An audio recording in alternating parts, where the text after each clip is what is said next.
when did it occur to you that enterprise value in your business could be completely engineered without limits?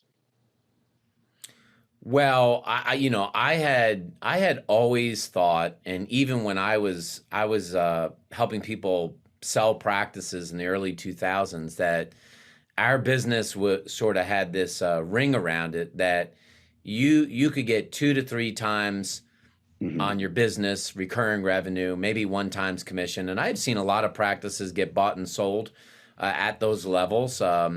Sometimes only at the 1 times level, but the first time that I started having conversations with private equity companies, and mind you, I had helped clients with their businesses go to private equity companies and sell them, but I had never thought about, selling to a private equity company myself.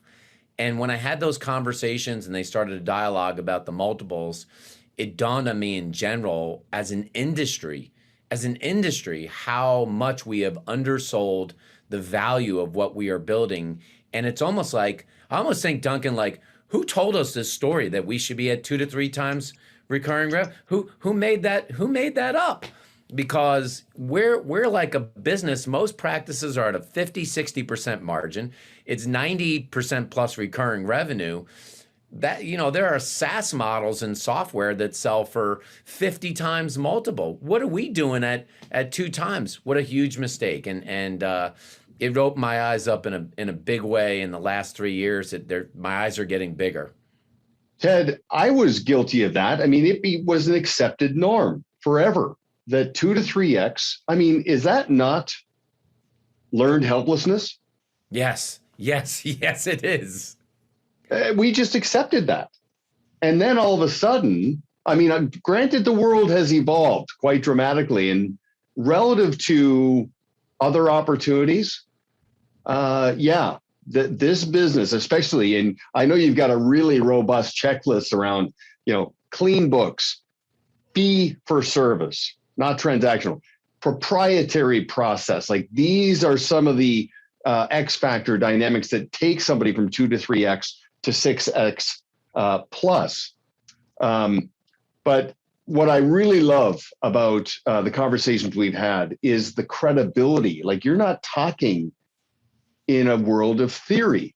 No. Like, on multiple layers. First of all, another accepted norm was, if I'm a financial advisor and I built a business that eventually I want to entrust with somebody else and I want a liquidity event, the assumption was the only buyer was another financial professional. But you had a breakthrough on that, not just on the multiplier, but on who the addressable audience was. Yeah, I mean, that's true. We had a big private equity firm called Warburg Pincus that basically bought our broker dealer, and the company had started a new division there called Blue Spring, which was an M&A division. And they said, "Hey, would you think about selling your practice?" And I thought at the time I wasn't really ready to sell all of Oxygen because it's kind of my baby. But I sure wouldn't mind getting out of the day-to-day of just sitting with clients and having to talk to them about their portfolios. And I said, yeah, let's have the conversation. And then when they went through it, they said, I realized how important it was to keep your books.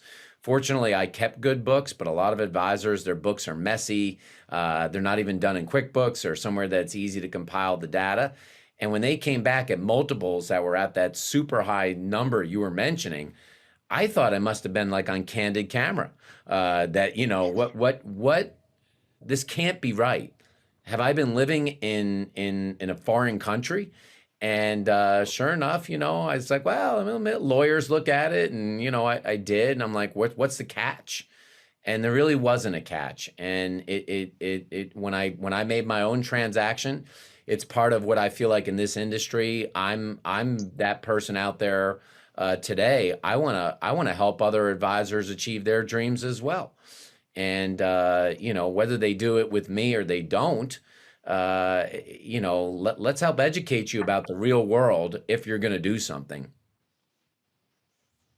Well, that's a perfect segue, because not only did you crack the code on the B2C, right, the business to client organic growth model, and you saw a tremendous outcome there. Now you've made the shift in terms of a mentor protege dynamic to the B2B world, where you are helping financial professionals not reinvent the wheel and replicate or even better your success. And funny you should say foreign country, because you're even stirring the pot up here in Canada as well. Yes.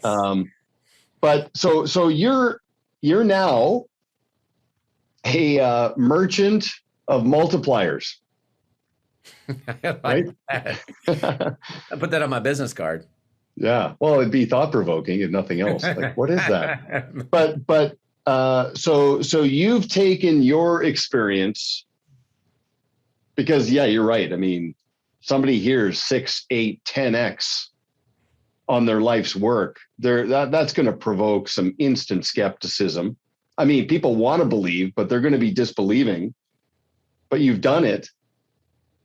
And now, in the spirit that you're a serial entrepreneur, that is an enterprise that you are driving, where you will show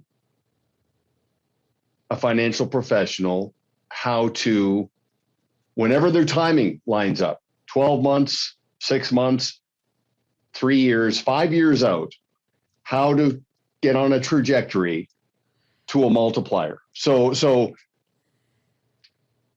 your IP, what percentage of it came from your own experience with Warburg Pincus, and what percentage has now been the fact that you are deliberately refining and optimizing that playbook? I mean, I think it's probably 50-50, half of it just going through it, having a transaction. I've been an employee now of the private equity company, so seeing what it's like on the other end of it now that I'm almost 3 years into it. Because I did a 3-year deal on mine, and I'm almost done with my 3 years. So all the fears that I had when I signed my name on a piece of paper, I can answer those fears in a much better and easier way for advisors now that I've gone through it. But also, having done many deals so far and in the midst of other conversations, I've got a much larger view of the landscape of what's out there, and different companies acquire and operate for different reasons. Some of them want you to become their brand. Some of them want only RIAs. Some of them want ensemble practices only. Every PE company has got a slightly different model. Some of them are publicly traded companies, and some of them are private. So I've learned a lot about that. And if you consider the fact that an advisor who's taking their life's work and trying to sell it and trying to do it on their own, that is extremely dangerous if you're trying to maximize your value. Because if you've never gone through a negotiation and had to interview 10 private equity companies, you may not even know what questions to ask, or what could be on the table, or the way that the contracts are written. And these are all very important things if you're looking to protect yourself and your family and maximize the value of what you've built.